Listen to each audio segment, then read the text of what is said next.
बोलती पुस्तके. ज्यांना वाचनाचा नाद त्यांना बोलती पुस्तके घाली साद. आमचं चॅनल सबस्क्राईब करा आणि सबस्क्राईब करायला इतरांनाही सांगा. नमस्कार श्रोते मित्र हो. बोलती पुस्तके सादर करीत आहे ग्रामीण कथाकार श्री दत्ता परिसर लिखित कथा घुंगरू. ए पोरा, रडतोस काय? त्यो बघ भैरू, त्यो बघ कसा तुझ्याकडेच पळत आलाय. रडणाऱ्या विठूला हाक देत विठूचा बा आनंदानं ओरडला.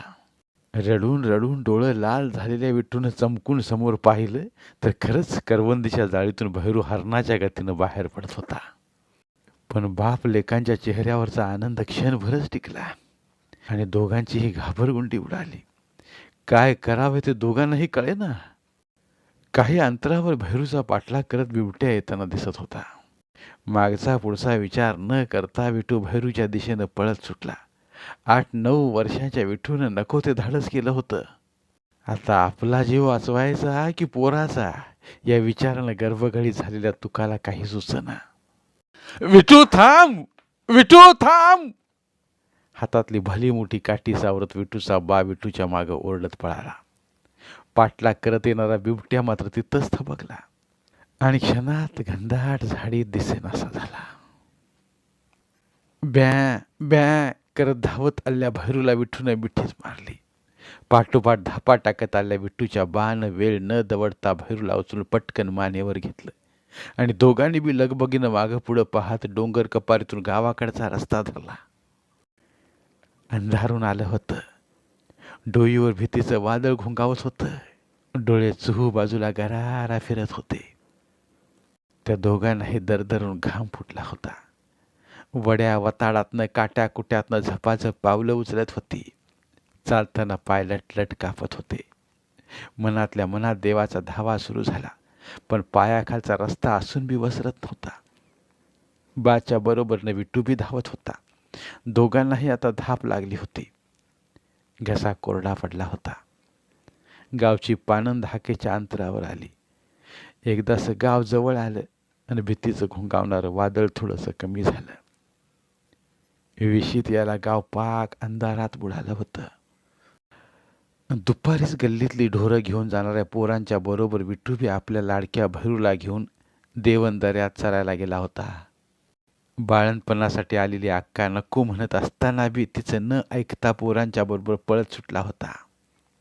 सांज वक्ताला गल्लीतली पोरं ढोरं घेऊन परत आली, पर विठू आला नव्हता.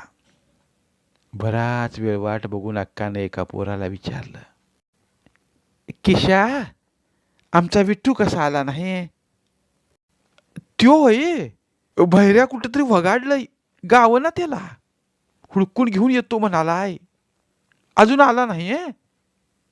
उलट किशानच डोळं बेडकासारखं फुगून विचारलं. अक्का मात्र घाबरी घुबरी झाली. पोट सावरत अक्का घराकडे फिरली.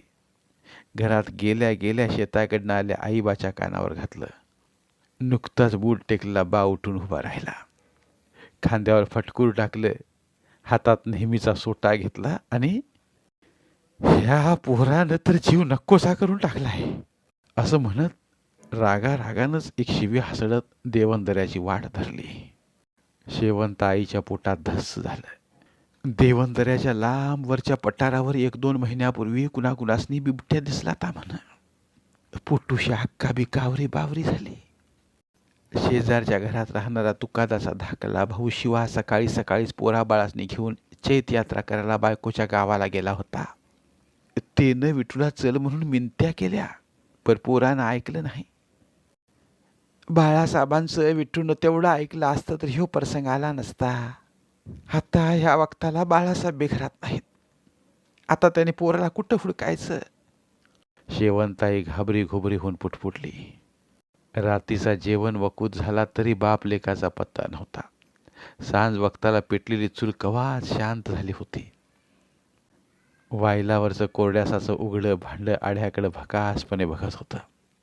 चुलीवरचा भगुण्यातला भात अर्धा कच्चाच मुरला होता. कावरी बावरी झाल्या शेवंताला काय बी सुचत नव्हतं. पुटुशी अक्का हताश नजरेनं आईची केविलवाणी अवस्था बघत होती. घरातला अंधूक प्रकाश खायला उठला होता. माय लेकी नुसता सुस्कारा टाकत होत्या. एवढ्यात कोनाड्यातली पाल चुकचुकली आणि दोघी बी चराकल्या. पुन्हा शांत वातावरण. सोप्यात ठेवल्या चिमणीचा मिनमिनता उजेड बाहेरचा काळाकुट्ट अंधार भेदण्याचा केविलवाना प्रयत्न करीत होता. जरा जरी खट्ट झालं तरी मायलिकीची नजर उघड्या दरवाजाकडे जात होती आणि पुन्हा निराश मनाने खाली झुकत होती. मनाला नको त्या विचारांच्या जळवा डसून रगात बकत होत्या. भयान घुसमट पसरायला लागली. लांब कुठेतरी कुत्र्याच्या रडण्याच्या आवाजाने पोटात भीतीचा गोळा उठत होता. त्यात मिनमिनता दिवा बी शेवटचा आचकं द्यायला लागला आणि तेवढ्यात बाहेरचा अंधार फाडत बापल्या घरात आलं. मायलिकी हारागल्या आणि पटकन उठून उभ्या राहिल्या. तुकादानं मानेवरचं भैरूचं ओझं खाली उतरलं. त्याबरोबर ते इकडं तिकडं ब्या ब्या करत उड्या मारू लागलं. शेवंतानं पुढे येऊन लेकराला कुशीत घेतलं आणि आवरून धरला. विठूचा हुंदका बाहेर पडला. विठू हुंदके देत रडू लागला. त्याला काय बोलावं ते सुचना. अक्काच्या डोळ्यातून आनंदाश्रू वाहू लागले. आईच्या डोळ्यांचा बांध फुटला. तुका खांद्यावरच्या फटकुऱ्यानं अंधारातच आपले पाझरणारे डोळे निमूटपणे पुसत होता. गाव पांढरीच्याच आशीर्वादानं एवढ्या मोठ्या संकटातून वाचला बघ. तुका मनातल्या मनात गाव पांढरीच्या नावानं पुटपुटला. काय झालं? इतका का वकूत लावला असा? हुंदके देणारा विठ्ठूला सावरत शेवंतानं तुकादाला विचारलं. अक्कानं दिला पाण्याचा तांब्या घशाखाली घटाघटा वतला. कपाळावरचा घाम अंगातल्या मुंडाशानं पुसला आणि देवन दर्याच्या वरच्या पठारावर करवंदीच्या जाळीत घडलेला अंगावर काटा आणणारा प्रसंग सांगितला. भेदरल्या शेवंत आईनं अरे माझ्या देवा असं म्हणून पुन्हा पटकन विठूला कुशीत घेतलं. अक्का पण तिथं येऊन त्यांना बिलगली. दुःख, भीती आणि आनंदाच्या अश्रूंचा बांध पुन्हा फुटला. दुसऱ्या दिवशी ही गोष्ट साऱ्या पंचक्रोशीत समजली. बातमी समजल्याबरोबर विठूचा चुलता शिवा तात्या लगोलग गावाकडे आला. घराकडे लोकांची रीघ लागली. 8-9 वर्षाच्या विठूचं भैरू कोकरावरती असलेलं प्रेम आणि प्रसंगावधान राखून तुकादानं केलेलं धाडस याचं समधीकडे कौतुक व्हावू लागलं. याची नोंद वन खात्यानं बी घेतली. लोक येत होते. अपूर्बाईनं विठूचं कौतुक करीत होते. लेकरासाठी जीव पणाला लावल्या तुकाच्या धाडसाचं बी अमाप कौतुक करीत होते. हेला म्हणायचं धाडस. लोक जाता जाता डोळे भरून खुट्टाला बांधल्या भैरूकडे पाहत होते आणि प्रेमानं त्याच्या काळ्या कुट्ट तुकतुकीत पाठीवरून हात फिरवत होते. त्यातच येणाऱ्या लोकांच्या चर्चेतून एका शब्दानं मात्र विठूच्या डोक्यात घर केलं. कोकराच्या गळ्यात घुंगरू असतं तर इतका घोळ झाला नसता. दिवस सरत होते. हळूहळू घडलेला प्रसंग लोक विसरत गेले. नेहमीप्रमाणे जग रहाटी सुरू झाली. पण विठूच्या डोक्यात मात्र घुंगरू खुळखुळत राहिलं. 1-2 वेळा विठूनं बाकडं घुंगराचा विषय काढला होता. पण वैतागलेल्या बानं विठूला चांगलं झापलं. आता त्या कोकराचा नाद सोड. आता ते काय लहान नाही. देवाच्या कृपेनं एक डाव फार मोठ्या संकटातून वाचला हो. आत्ता आणि माझ्या डोक्याला ताप देऊ नकस. अक्का बाळणपणाला आली या. तिचं उसं पायाचं करायचं काय तुझं नखरं बघायचं? आई पुढ्यात असून बी काहीच बोलली नाही.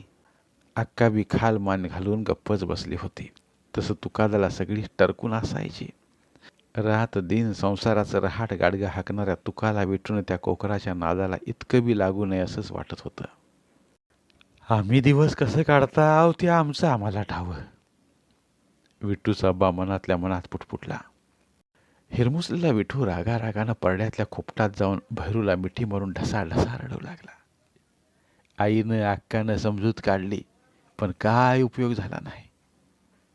अक्कामुळेच माझ्या भैरूला घुंगरू मिळत नाही हे खूळ त्याच्या डोक्यात शिरलं. 2 दिवस रुसण्या फुगण्यातच गेलं. पण अक्काशी आबोला वाढत गेला. अक्काला मात्र या गोष्टीची झुरणी लागली. सकाळी न्याहारी करून गेलेला विठू दुपार टळून गेली तरी घराकडे फिरकत नव्हता. आई भाषेताकडे घरात एकटी अक्का विठूची काळजी करीत राहायची. दररोज दुपारी विठू कसलं तरी छोटंसं गठुडं घेऊन यायचं आणि गुपचूप परड्याच्या खोपटात जाऊन दडवून ठेवायचा. एक दिवस अक्कानं त्याला विचारलं सुधी की, काय आणतोस रे फडक्यात गुंडाळून? तुला काय करायचं? असं म्हणून तुसड्या आवाजात विठूनं अक्काला फटकारलं देखील. विठूच्या अशा बोलण्यानं बिचारी अक्का मात्र घळाघळा अश्रू घालत राहायची. विठूचा आबोला तिला सहन व्हायचा नाही. एकुलता एक भाऊ, दोघांची बी एकमेकावर जीवापाड माया. विठ्ठू बी कासावीस व्हायचा.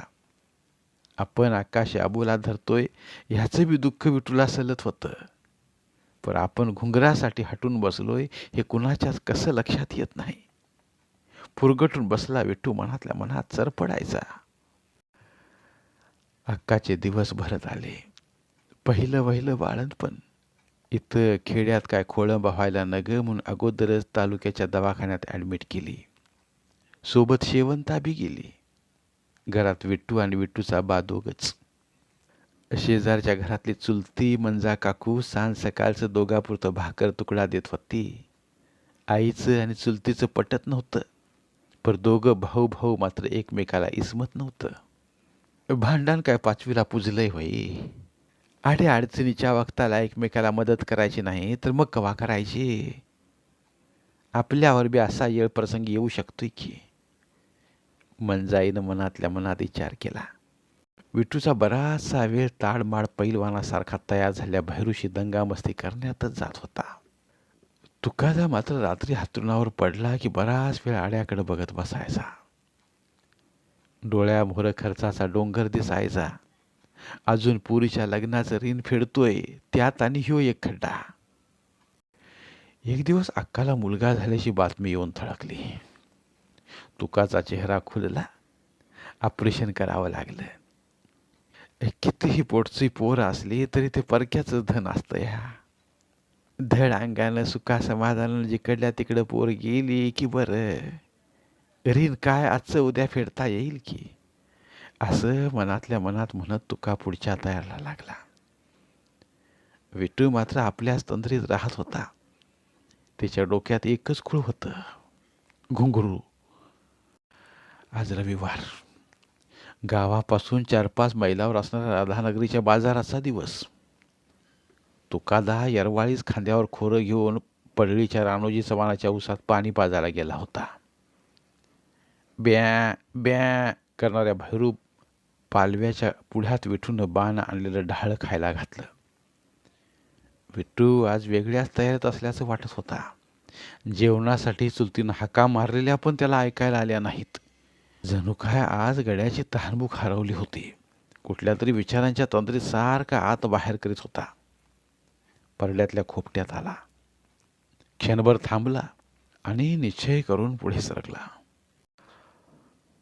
खोपटात चोरून आणून दडवून ठेवल्या वस्तू पिशवीत कोंबल्या. पिशवीचं तोंड गच्च दोरीने बांधलं. भैरू पालव्याच्या पाठीवर हात फिरवला. गटुड डोईवर घेतलं आणि परड्याकडनं इकडे तिकडे बघत बाहेर पडला आणि बाजाराचा रस्ता धरला. ह्याच्या अगोदर 2-4 वेळा बासंग विठूनं बाजारात हजेरी लावली होती. भोवतालच्या वाड्या वस्त्यावरची अनेक बाया बापडं बाजाराच्या रस्त्यावरती दिसत होती. त्यातच विठू देखील डोईवरचं गाठोडं सावरत सामील झाला. उन्हाळ्याचे दिवस. दिस चढल तसं ऊन वाढत होतं, पण विठूला मात्र त्याची झळ जाणवत नव्हती. आज त्याचं सपान पुरं होणार होतं आणि याच खुशीत तासाभराच्या पायपिटीनं बाजाराच्या गर्दीत प्रवेश केला त्यानं. निम्मा अधिक बाजार पालता घातला, पर पाय पसरायला बी जागा नव्हता. काय करावं हे त्याला कळेच ना. आता मात्र विठू थोडा बावरला. अशा निराशेच्या गर्दीत काचबारला. ए पोरा, डोसक्यावर गटळ घेऊन इकडे तिकडे का हिंडायला लागलायस? भेंड्या वांगी विकत बसल्या शेवंताईच्या वारगीच्या बाईनं विचारलं. तसा विठू पुढं झाला. डोईवरचं गाठोडं खाली ठेवलं. तोंडावरचा घाम अंगावरच्या धडुत्यानं पुसला आणि घाबरतच म्हणाला, मावशी मी काय आलोय. काय आलाय? काय आणलंस? त्या मावशीनं उत्सुकतेनं विचारलं. हे बघ, असं म्हणून गाठोड्याचं तोंड उघडं केलं. काय? चिंचा? चांगल्या रसरशीत पिकल्यात की र. तोंडात आलेली लाळ गिळत मावशी बोलली. आता बस इथं माझ्या शेजारी. भरलेल्या वांग्याची बुट्टी बाजूला सारत मावशीनं जागा करून दिली. विठूला आनंद झाला. मावशीनं सांगितल्याप्रमाणे चिंचेचे वेगवेगळे ढीग करून विक्रीच्या तयारीला लागला. बाजारात आता गर्दी वाढायला सुरुवात झाली होती. विक्रेत्यांच्या मोठमोठ्या आवाजानं बाजार घुमू लागला. तासाभरात शेजारच्या मावशीची वांगी भेंड्या बऱ्याच खपल्या. विठू मात्र आशाळभूत नजरेनं गिरायकांची वाट पाहू लागला. एवढ्यात काही सुशिक्षित आणि तरुण बायांचं लक्ष चिंचेच्या ढिगाकडे गेलं. कसा रे ढीग? 3 रुपये. विठू बोलायच्या अगोदरच मावशीनं दर सांगितला. थोडीफार घासाघीस करून प्रत्येकीनं एक एक ढीग उचलला. मावशीकडेच पैसे दिले. मावशीनं ते पैसे विठूच्या हातावर ठेवले. त्या पैशाकडे विठू आनंदानं पाहतच राहिला. पुढच्या तासाभरातच निम्म्यापेक्षा अधिक गाठोडं रिकामं झालं. दुपार टळून गेली होती. उपासापोटी विठूच्या पोटात आता कावळे ओरडत होते. पण त्याचं सारं लक्ष उरलेल्या चिंचांकडेच होतं. आता उन्हाची काहिली कमी झाली होती. आकाशात काळे ढग जमा होत होते. वळी कवा कोसळल्याचा नेम नव्हता. त्यामुळे बाजारात झणपण सुरू झाली. विठूच्या उरल्या चिंचा मावशीनं कमी अधिक दराने देऊन टाकल्या. विठूचा खिसा पैशाने खुळखुळू लागला. चिंचा बांधून आणलेलं फडकं झाडून गळ्याभोवती गुंडाळलं. मावशीच्या पाया पडला आणि हसत मुखानं त्या माऊलीचा निरोप घेतला. येरवाळीस गावगाठ मुला. ह्यो बाबानी कवा कोसळ सांगता येत नाही. बिगी बिगीन जा. काळजीच्या सुरात मावशीनं विठूला सल्ला दिला. विठूला आता भुकेची जाणीव झाली. हाटेलातून येणाऱ्या गरम भज्यांच्या वासामुळं पाय अडकळायला लागले. पण तिकडं लक्ष न देता इकडं तिकडं बघत सरळ एका खेळण्याच्या दुकानात शिरला. कावऱ्या बावऱ्या नजरेनं दुकानातल्या वस्तूकडे आपल्याला हवी ती वस्तू आहे की नाही ते पाहू लागला. ए पोरा, काय पाहिजे? अजागर दिसणाऱ्या विठूकडे पाहून दुकानदारानं विचारलं. दादा घुंगरू आहेत? विठूनं अडकळत विचारलं. कसलं घुंगरू आणि कशाला पाहिजेत? दुकानदार. हेच की खुळूखुळू वाजत्याला आमच्या भैरूच्या गळ्यात बांधायला. विठू उत्साहानं बोलला. भैरूच्या? आश्चर्यानं दुकानदारानं विचारलं. म्हणजे आमच्या पालव्याच्या हो. विठूने हसतच खुलासा केला. असं म्हणतोस? मग घुंगरू आहेत की. पैसा आणलंच? दुकानदारानं विचारलं. त्याबरोबर विठूने खिशातले सगळे पैसे दुकानदाराच्या पुढ्यात ठेवले. 10-20 पैशाची 4 आण्याची आणि 8 आण्याची ती नाणी त्यांनी मोजून घेतली आणि 10 छोटे छोटे पितळी घुंगरू प्लॅस्टिकच्या पिशवीत घालून दिले. घुंगरू हातात आले. विठू क्षणभर आनंदानं त्या घुंगरांकडे पाहतच राहिला. अंगावर सरसरून सुखाचा काटा बहरला. हराकलेला विठू दुकानातून बाहेर पडला. तहान भूक हरपलेला विठू पळतच गावाकडे सुटला. पळताना खिशातील घुंगरांचा आवाज ऐकून आपलं एक फार मोठं सपान पूर्ण झाल्याचं समाधान त्याच्या चेहऱ्यावर दिसत होतं. कवा एकदा घरात जाईन आणि भैरूच्या गळ्यात घुंगरू बांधीन असं विठूला झालं होतं. गावात यायला आणि वीज कडकडायला एकच गाठ पडली आणि वळी उपडायला सुरुवात झाली. ये तान्या, घुंगरू आणलं रे. पळत पळतच आपल्या दारात उभा असलेल्या शेळक्याच्या तान्याला आनंदानं बातमी सांगितली. विठू परास 3-4 वर्षांनी थोराड असणाऱ्या तान्यानंच ही चिच्चची युक्ती सांगितली होती. विठू दारात आला. पावसानं जोर धरला. पुढचं दार लुटलं. पळतच परड्याकडचं खोपाड गाठलं. पण भैरू कुठं दिसला नाही. कोसळणाऱ्या पावसातच परड्याकडे जाऊन इकडं तिकडं बघून आला. बाचा बी कुठं पत्त्या नव्हता. कुठं गेला असेल बरं? बानं चराय बिराय तर नेला नसेल. विठू पुटपुटतच पलीकडे चुलत्याच्या दारात गेला. विठूला बघता चुलता ओरडला, सकाळपासून कुठे कडमडाला आताच? गावनी शिवार तुझा बा तुला धुंडाळून आला. विठू काय बोलला नाही. गपगुमान खाल मान घालून पायाच्या अंगठ्यानं जमीन टोकरत उभा राहिला. भैरू कुठं आहे? कुठं दिसना झालाय? भीत भीतच विठूने विचारलं. त्यासाठीच बा तुला हुडकीत होता. तू नाहीच म्हटल्यावर शेवटी मला जायची पाळी आली. तुझी काकी एकटी शिवार वणवाया गेली. आता या पावसात कुठं अडकून पडली या कुणास ठाव. शिवा बोलला, पण काहीच न कळल्यामुळे विठू चुलत्याच्या तोंडाकडे नुसता बघत बसला. खरं तात्या, भैरू कुठं आहे? विठून भीत भीतच पुन्हा विचारलं. तुझ्या भैरूचा आज बाजार केला, ऐकला त्याला. बाजारात गेल्या गेल्या भैरूवर गिराईक तुटून पडलंय. जाता जाता भैरू बक्कळ पैसा देऊन गेला बघ. शिवा तात्या कौतुकानं सांगत होता. सुन्न झालेल्या विठूला पुढचं काहीच ऐकवलं नाही. भैरू विकला. आता भैरू आपल्या नजरेला कवाच पडणार नाही. एवढंच विठूच्या लक्षात आलं. विठूचा घसा कोरडा झाला, पोटात गोळा उठला. धीम्या गतीने मागं फिरला. घरात आला. हताश निर्विकार मनाने परड्यातल्या खोपटात आला. तिथंच मेसकाठीला पाठ टेकून बसला.